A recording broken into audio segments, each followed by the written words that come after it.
السلام علیکم ورحمۃ اللہ وبرکاتہ۔ بسم اللہ الرحمن الرحیم۔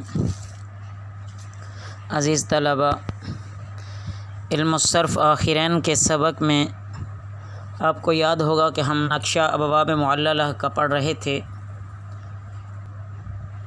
اس میں سے ہم باب افتعال کے آج مصادر پڑھیں گے۔ توجہ کیجیے۔ الاجتباء، اس کا معنی ہوتا ہے قبول کرنا۔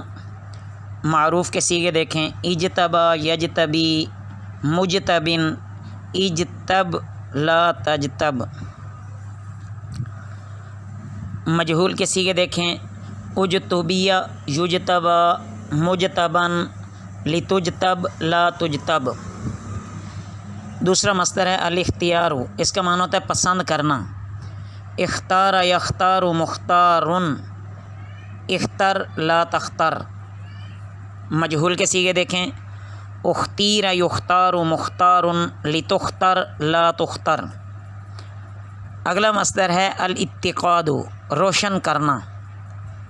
اتقد یتقد متقد اتقد لا تتقد۔ اگلا مصدر ہے الاہتمام، بندوبست کرنا۔ اہتم یہتم مہتم اہتم اہتم لا تہتم۔ الاہداء، مصدر میں تو یہ الاہتداء آئے گا۔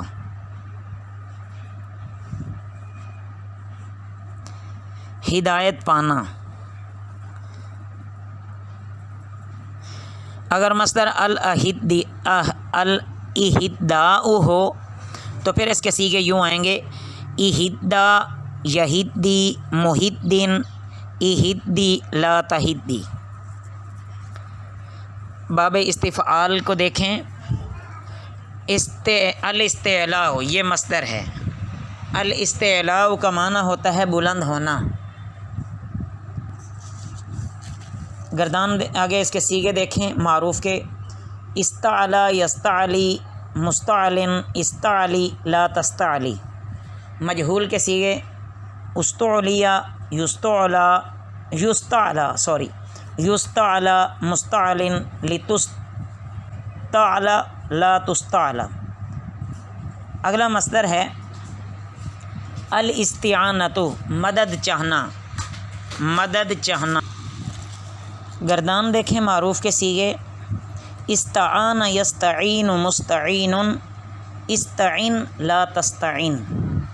مجہول کے صیغے دیکھیں، استعین یستعان مستعان لتستعن لا تستعن۔ الاستمداد، مدد چاہنا۔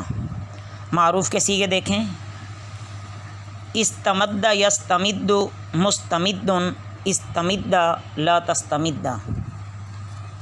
مجہول کے صیغے استمد یستمد مستمد لتستمد لا تستمد۔ یہاں تک عزیز طلبہ آپ اسے اچھی طرح ذہن نشین کر لیں اور کوشش کریں ان کو خود حل کرنے کی۔ جیسے ہم نے گزشتہ صیغوں کی تعلیل کی اسی طریقے سے ان کی بھی تعلیل ہے۔ یہ تعلیل شدہ صیغے ہیں۔ اللہ آپ کا حامی و ناصر ہو۔ وما علینا الا البلاغ المبین۔